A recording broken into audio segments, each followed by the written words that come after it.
read our minds and see what's on the inside of us. But they cannot. Amen? Of course, we always see ourselves in the best light. So what I'd like for you to do is right now, stand up, go to someone other than a relative or a close friend, someone you don't know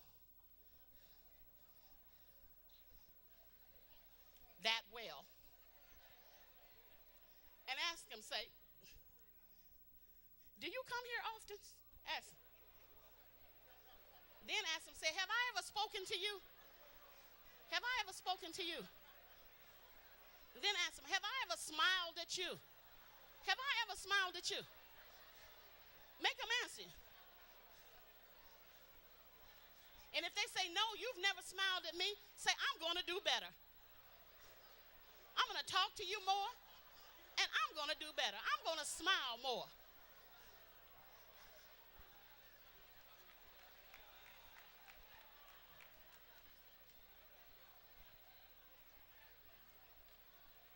Okay, you can be seated.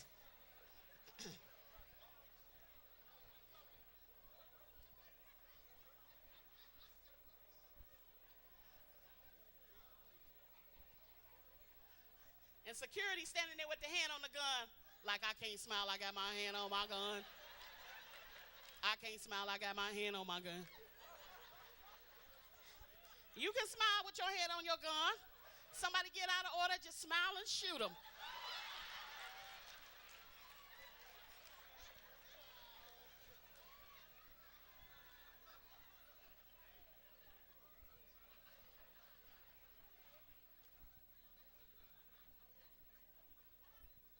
I'm almost out of time. Let me give you some examples of kindness, being loving and helpful. When you see a young mother, you ladies, instead of saying, ooh, I'm glad that's over,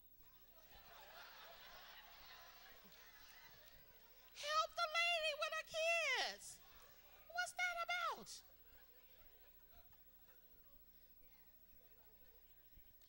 If you see somebody missing and you know you haven't seen them at church, give them a call. That's a kindness to them. Don't let them float away. Tell somebody about Jesus. Invite them to church. That's kindness. You see somebody need a seat, give them a seat. Amen. You on a bus, waiting in the restaurant, give them a seat. You people on the front row, give them a seat. That's my seat. Excuse me, this is my seat. I told one lady, I said, we don't have no special seats up in here. She said, that ain't what they told me on the front row.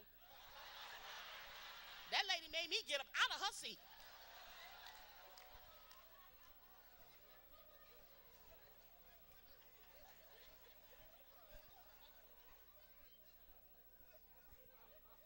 You in the wintertime?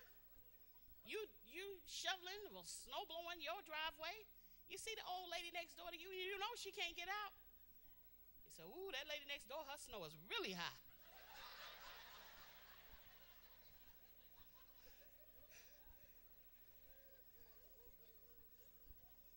You know, you're at a table and everybody's talking. Somebody joins you that's not in the club. So y'all turn your back a little bit and continue talking, because you don't want them in. You see a child less fortunate come to church dirty, clothes all tore up. That mama ought to be ashamed. She just ought to be ashamed of herself. Buy him some clothes. Amen. Pastor Cedric and I, we love a disciplined church because we know who we called to. You'll get that tomorrow. And so we have, rules and things. So we don't let little kids run up on the stage, do the hokey pokey, put your. So some churches they do that, but because we know baby kids, they ain't gonna stop there. They going to rip the cords out the keyboard. We know they're going further. But anyway, so we tell our people, these are our guidelines and these are our rules. But you need to give the spirit of the rule.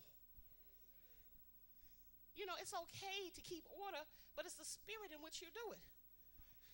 You're not allowed past this point. Whose baby is that? Will you please move over?